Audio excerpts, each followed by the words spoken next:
सुप्रभात दर्शक बंधु। आज अगस्ट 21 तारिख गुरुवार। चलतु नजर पकाइबा आज देश विदेश प्रमुख खबर गुड़िक किंतु ता पूर्व जदि आपण मैंने आम वीडियो को लाइक करना आम वीडियो को लाइक करी कमेंट रे जय जगन्नाथ लिखा भूलिए नहीं। राशन कार्ड को नहीं बड़ खबर। एथर एमानंकर कटिब तालिकारु ना जानतु संपूर्ण खबर। केंद्र सरकार राशन कार्ड धारकों तालिकार एक व्यापक कांछांड आरंभ करिसेंते। खाद्य एवं साधारण बंटन विभाग प्रथम थर पई राशन कार्ड धारकों एक तालिका प्रस्तुत करिछि जो माने मागणा शस्य भली सुविधा पाई योग्य होइनांती। एही तालिकारे प्राय 1.17 कोटी लोक अछंती। एमाने चारि चकिया जान किंबा आयकर दाता किंबा कंपनी रे निर्देशक अछंती। केंद्र राज्यगुड़ी को सेप्टेम्बर 30 सुधा ए अयोग्य कार्ड धारकों को हटावा पाई आवश्यक जांच करने को निर्देश देछि। खाद्य एवं साधारण बंटन विभाग विभिन्न सरकारी तथ्य आधार सहित राशन कार्ड धारकों विवरणी मेल करी एही तालिका प्रस्तुत करछि। एथिरे आयकर विभाग बा करदाता, कॉर्पोरेट व्यापार मंत्रालय एवं सड़क परिवहन एवं राजपथ मंत्रालय भली विभाग को तथ्य अंतर्भुक्त। एही क्रॉस वेरिफिकेशन रु जना पड़िछि जे 94.71 लक्ष राशन कार्ड धारक आयकर दाता, 17.51 लक्ष चारि चकिया जान एवं 5.31 लक्ष लोक कंपनी रे निर्देशक अछंती। एक रिपोर्ट अनुसार विभागर जने अधिकारी कहचंती जे तथ्य आधार राज्य गुड़िक अयोग्य हिताधिकारी को हटाई पारिबे जहा द्वारा अपेक्षा तालिका रे थिबा सहायक लोक माने जातीय खाद्य सुरक्षा आईन बा NFSA अनुसार लाभ पाई पारिबे। सुप्रीम कोर्ट को बड़ निर्देश। एही रास्ता रे आदाय हेबनी टोल फी। सुप्रीम कोर्ट बड़ निष्पत्ति ग्रहण करी कहचंती जे यात्री मानक ठारू सेही राजपथ रे टोल आदाय कराजिबनी जेउ रास्ता रे ट्रैफिक जाम एवं खाल थिबो। कोर्ट त्रिपुरा जिलार पल्ली एकारा प्लाजा रे टोल आदाय उपरे रोक लगाइछंती। भारतर मुख्य विचारपति भूषण आर गवाई अध्यक्षतार विचारपति विनोद चंद्रन एवं विचारपति NV अंजारिया खंडपीठ भारतीय जातीय राजपथ द्वारा पिटिशन को खारज कर दैछंती। एही पीठरे टोल आदाय हेबार आर्थिक क्षतिर तुलन में नागरिकों कल्याण को प्राथमिकता दिया जायछि। केरल हाईकोर्ट 6 अगस्ट रे निर्देश समर्थन करी सुप्रीमकोर्ट को खंडपीठ कहचंती जे नागरिकों को सही रास्ता रे जिबा आसिबा करबा उचित जो भल रास्ता पाए सेमाने पूर्वरु टैक्स देछंती एवं से खाल ढिप रास्ता दे जिबा आसिबा पाए आउ टैक्स पेमेंट करबा को पड़बो नाही। केरल हाईकोर्ट राय देथिले जे NHAI एवं सेमानंको एजेंट माने निरवच्छिन्न निरापद एवं नियमित रास्ता प्रवेश अनुसूचित करिबा बारे विफल हेबा जनसाधारण आशार उल्लंघन एवं टोल सिस्टम रो मूलदुआ को दुर्बल करे। FM छात्री आत्महत्या मामला जेल फेरिले मुख्य अभियुक्त समीर सार। बालेश्वर FM कॉलेज छात्री आत्महत्या मामला रे जेल फेरिले समीर साहू। क्राइमब्रांच मुख्य अभियुक्त प्रोफेसर समीर साहू को माराथन जेरा परे रिमांड रो द्वितीय दिन रे आत्महत्या पछर रहस्य और छात्री रेकर्ड होइथिबा वीडियो वार्तालाप समय पचरा उचरा करा जायथिला। समीर को पचरा उचरा पई क्राइमब्रांच द्वारा एक टीम गठन करा जायथिला। जिला दौरा जज कोर्ट रे अगस्ट 1 तारिख रे समीर को जामीन आवेदन करा जायथिला किंतु क्राइमब्रांच पक्षरु एही मामला रे केस दाखल होई नथिला जोंथि पई जामीन आवेदन उपरे सुनानी होई पार नथिला। सेपरि सोमवार समीर को जामीन आवेदन उपरे सुनानी समय रे क्राइमब्रांच तांको रिमांड रे नेबा पई आवेदन करथिला। अदालत 3 दिनिया रिमांड पई अनुमति प्रदान करथिले। तेबे 3 दिनिया रिमांड रो द्वितीय दिन रे समीर को माराथन जेरा करबा सह गतकाली रिमांड अवधि शेष होइथिला। तेबे क्राइमब्रांच पक्षरु समीर को कोर्ट रे हाजर कराजिबा परे तांको जेल हाजत को पठाई दिया जायछि।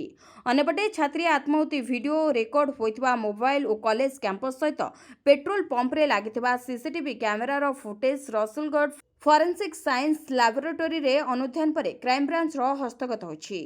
आत्माहुति पूर्वरु ओ से समय रे छात्री जो सबु कथा कहिथिले यह वीडियो रे रेकर्ड होछि। क्राइमब्रांच एही कथावार्ता को अनुध्यान करिबा परे समीर को जेरा करथिबा सूचना मिलिछि।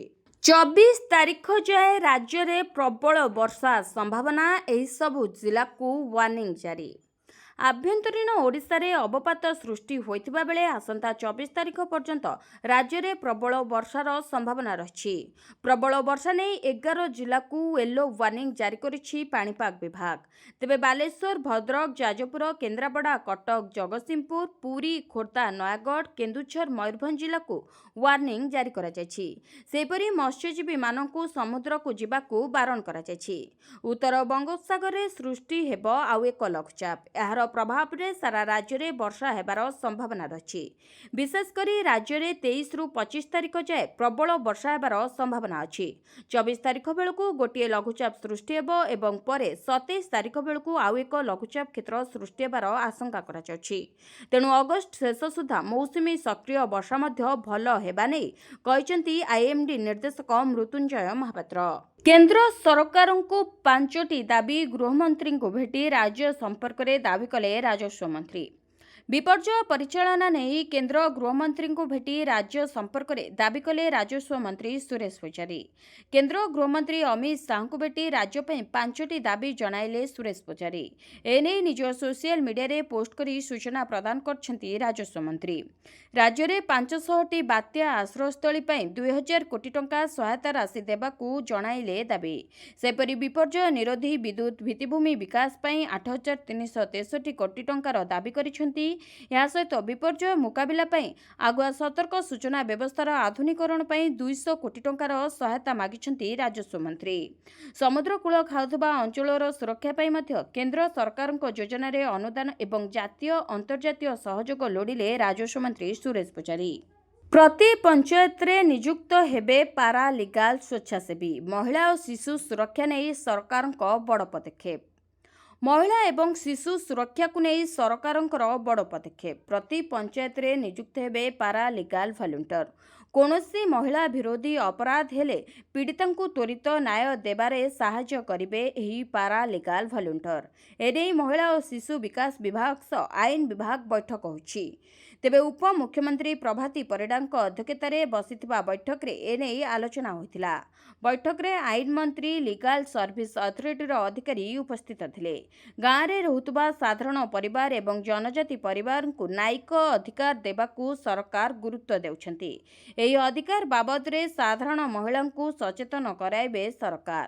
ଏହି କାମରେ ଅଙ୍ଗନବାଡ଼ି କର୍ମୀଙ୍କୁ ମଧ୍ୟ ସାମିଲ କରାଯିବ। କୌଣସି ମହିଳା ଅସୁବିଧାର ସମ୍ମୁଖୀନ ହେଲେ କିମ୍ବା ନିର୍ଯାତନା, ଘରୋଇ ହିଂସାର ଶିକାର ହେଲେ ପ୍ରାରମ୍ଭିକ ଭାବେ ପାରା ଲିଗାଲ ଭଲ୍ୟୁଣ୍ଟରକୁ ଜଣାଇବେ।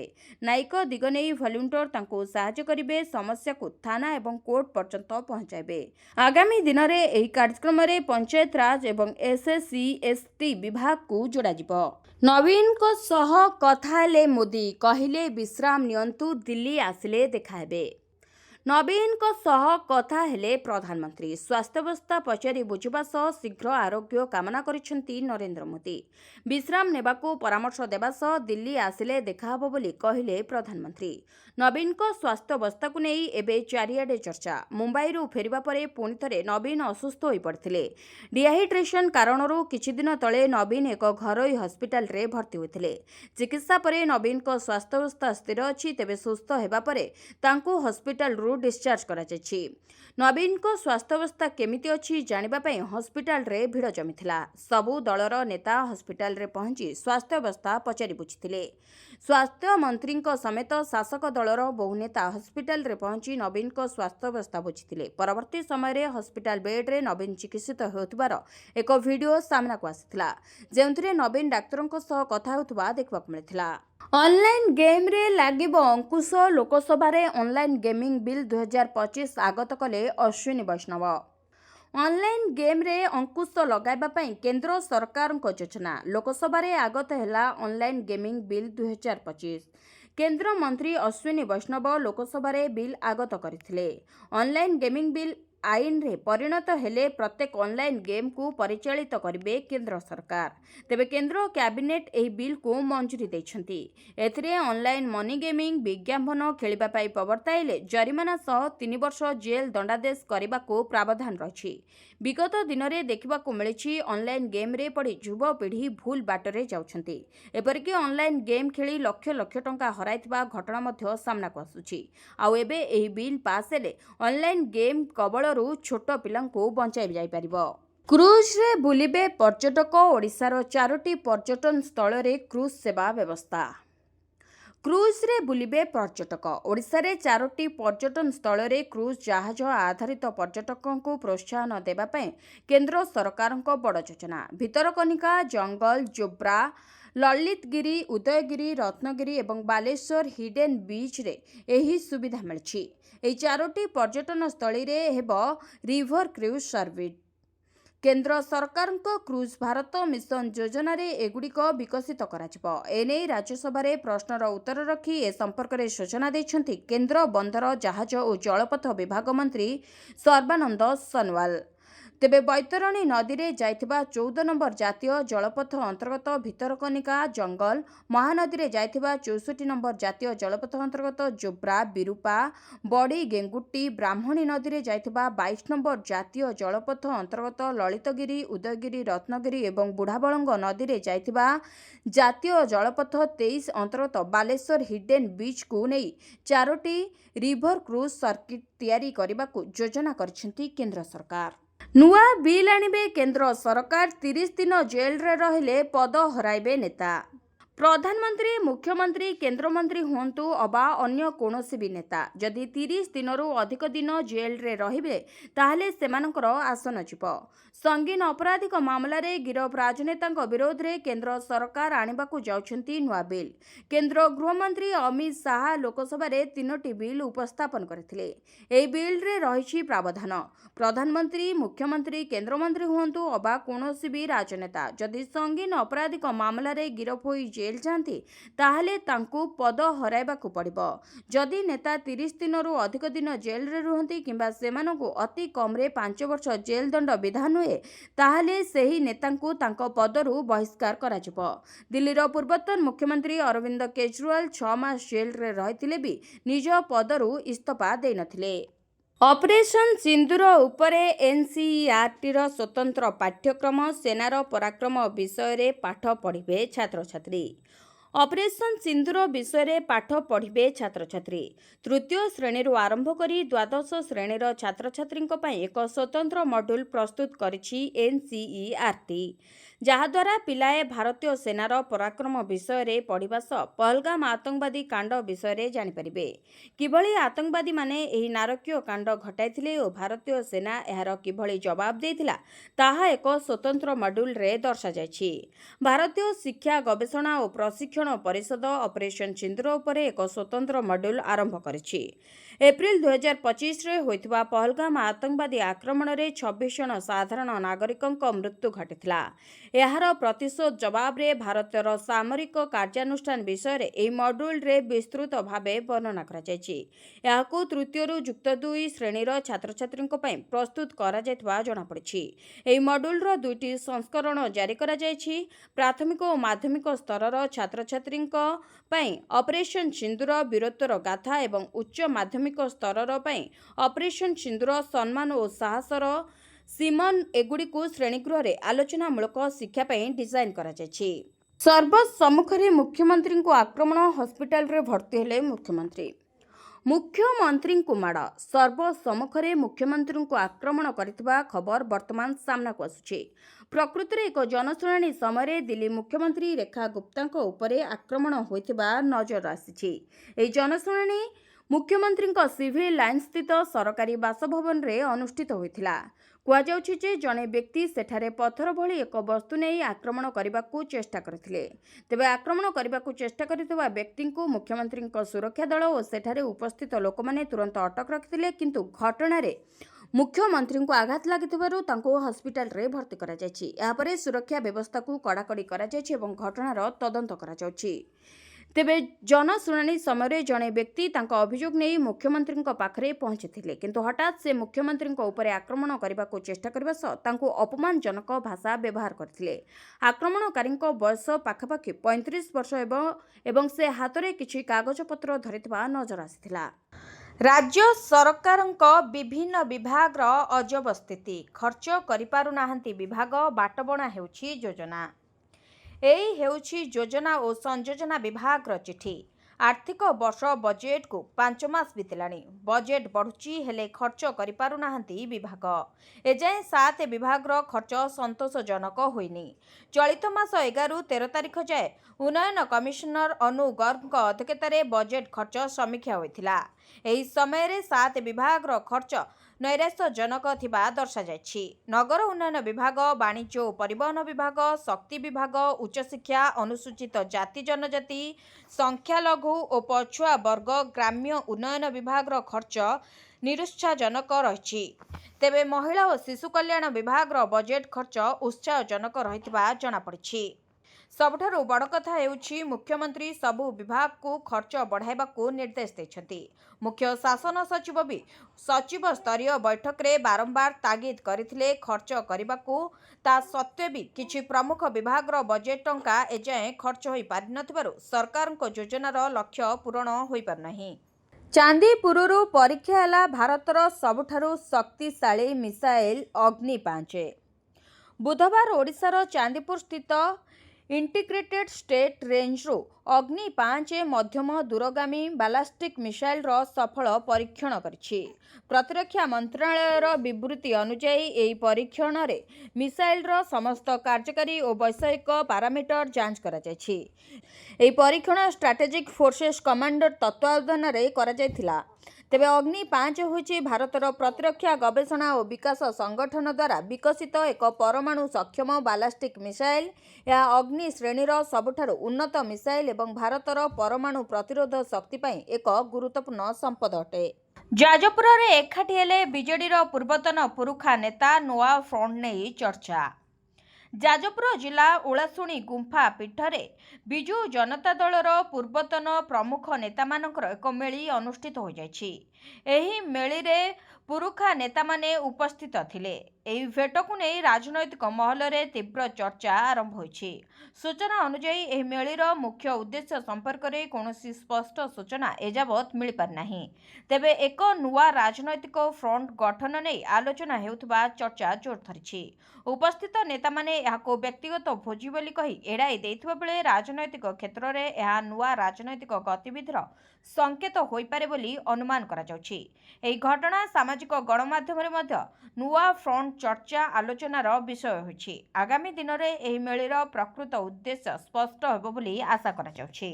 टंका पाई नथिले हुअन्तु नै व्यस्त एकाथरे मिलिबो 20,000 टंका। सुभद्रा योजनार तृतीय पर्याय टंका महिलांक खाता को राखी पूर्णिमा रे आसी सारिथिबा बेले एबे भी अनेक योग्य हिताधिकारी एही टंकारु वंचित अछंती, जाहाकु नै चिंतारे अछंती हिताधिकारी। किंतु जो मानक खाता को टंका आसिनी सेमाने व्यस्त होबार कोनोसी आवश्यकता नाही, कारण खूब शीघ्र खोलिबाकू जाउछि सुभद्रा पोर्टाल। तेबे जो माने योग्य हिताधिकारी होइथिबे एही सुभद्रा पोर्टाल रे पुणी थरे आवेदन करि परिबे एवं सीधा सड़क चतुर्थ पर्याय रे 20,000 टंका पाई परिबे। तेबे 21 वर्षर युवती माने मध्य एही सुभद्रा योजना रे नुआ आवेदन करिबा पई पोर्टाल ले जाई आवेदन करि परिबे। आउ मात्र 6 दिनर अपेक्षा चाषींक खाता को आसी पारे 2,000 टंका। पीएम किसान टंका परे एबे सीएम किसान टंका को चाषींक अपेक्षा रही। तेबे एही टंका अगस्त 27 तारिख रे आसिबो बोली गणमाध्यम रे चर्चा जोर धरिछि। तेबे अगस्त 27 तारिख नुआखाई थिबारु एही दिन टंका आसिपारे बोली खबर प्रकाश पाउछि। तेबे प्रति वर्ष नुआखाई रे सरकार चाषींक खाता को सीएम किसान टंका पठाई थांती। चलित वर्ष नुआखाई अगस्त 27 तारिख रे पड़ुथिबारु एही दिन टंका आसिपारे बोली चर्चा होछि, किंतु एने सरकारक पक्षरु कोनोसी प्रकार विज्ञप्ति प्रकाश पाइनी। मात्र 50 टंका संचय करी पांतु 35 लाख टंका पोस्ट ऑफिस रो एही स्कीम रे ग्यारंटी रिटर्न। जदि आपण कोनोसी विपद बिना एक सुरक्षित निवेश खोजुछंती तेबे भारतीय डाक विभाग रो ग्राम सुरक्षा योजना आपणको पई एक उत्तम विकल्प होई पारे। एही योजना विशेष भाव रे सेही लोकमाननको पई डिजाइन करा जायछि जो माने कम आय सहित मध्य दीर्घकालीन पई एक बड़ पांठी सृष्टि करबाकू चाहुचंती। ଏହି ଯୋଜନାର ସବୁଠାରୁ ବଡ଼ ବିଶେଷତ୍ୱ ହେଉଛି ଯେ ଦୈନିକ କେବଳ 50 ଅର୍ଥାତ୍ ପ୍ରତି ମାସରେ 500 ନିବେଶ କରି ଆପଣ ମ୍ୟାଚୁରିଟି 35 ଲକ୍ଷ ପର୍ଯ୍ୟନ୍ତ ପାଣ୍ଠି ପାଇପାରିବେ। ଏହି ଯୋଜନା ଭାରତୀୟ ଡାକ ବିଭାଗର ଗ୍ରାମୀଣ ଡାକ ଜୀବନ ବୀମା ଅଧୀନରେ କାର୍ଯ୍ୟ କରେ, ଯାହାକୁ ଗ୍ରାମୀଣ ଏବଂ ଅର୍ଦ୍ଧ ସହରୀ ଅଞ୍ଚଳର ଲୋକମାନଙ୍କୁ ଧ୍ୟାନରେ ରଖି ସ୍ୱତନ୍ତ୍ର ଭାବରେ ଡିଜାଇନ୍ କରାଯାଇଛି। ଏଥିରେ ଆପଣ ଅତି କମ୍ରେ 10,000 ଏବଂ ସର୍ବାଧିକ 10 ଲକ୍ଷର ବୀମା କଭର କରିପାରିବେ। ବୟସ ସୀମା ବିଷୟରେ କହିବାକୁ ଗଲେ 19ରୁ 55 ବର୍ଷ ପର୍ଯ୍ୟନ୍ତ ଯେକୌଣସି ଭାରତୀୟ ନାଗରିକ ଏହି ଯୋଜନାରେ ସାମିଲ ହୋଇପାରିବେ। ଗ୍ରାମ ସୁରକ୍ଷା ଯୋଜନାରେ ପ୍ରିମିୟମ ଦେବା ପାଇଁ ଗ୍ରାମ୍ୟ ସୁରକ୍ଷା ଯୋଜନାରେ ପ୍ରିମିୟମ ଦେବା ପାଇଁ ନିବେଶକମାନଙ୍କୁ ଅନେକ ବିକଳ୍ପ ମିଳିଥାଏ। ମାସିକ, ତ୍ରୈମାସିକ, ଅର୍ଦ୍ଧମାସିକ କିମ୍ବା ବାର୍ଷିକ ପ୍ରିମିୟମ ଦେଇପାରିବେ। ଏହା ବ୍ୟତୀତ ନିବେଶକମାନେ ଏହି ଯୋଜନା ଅଧୀନରେ 4 ବର୍ଷ ପରେ ମଧ୍ୟ ଋଣ ନେଇପାରିବେ। ଆବଶ୍ୟକ ହେଲେ ଏହି ପଲିସିକୁ 3 ବର୍ଷ ପରେ ମଧ୍ୟ ସରେଣ୍ଡର କରାଯାଇପାରିବ, କିନ୍ତୁ ଯଦି ଆପଣ 5 ବର୍ଷ ପୂର୍ବରୁ ସରେଣ୍ଡର କରାଯାଏ ତେବେ ବୋନସର ସୁବିଧା ମିଳିବ ନାହିଁ। ଭିଡ଼ିଓଟିକୁ ଶେଷ ଯାଏ ଦେଖିଥିବାରୁ ଆପଣଙ୍କୁ ଧନ୍ୟବାଦ। ଯଦି ଆପଣମାନେ ଏପର୍ଯ୍ୟନ୍ତ ଆମ ଭିଡ଼ିଓକୁ ଲାଇକ୍ କରିନାହାନ୍ତି ତାହେଲେ ଆମ ଭିଡ଼ିଓକୁ ଲାଇକ୍ କରି କମେଣ୍ଟରେ ଜୟ ଜଗନ୍ନାଥ ଲେଖିବାକୁ ଭୁଲିବେ ନାହିଁ। ଏଥିସହିତ ଆମ ଚ୍ୟାନେଲକୁ ସବସ୍କ୍ରାଇବ୍ କରି ପାଖରେ ଥିବା ବେଲ୍ ଆଇକନକୁ ପ୍ରେସ୍ କରନ୍ତୁ।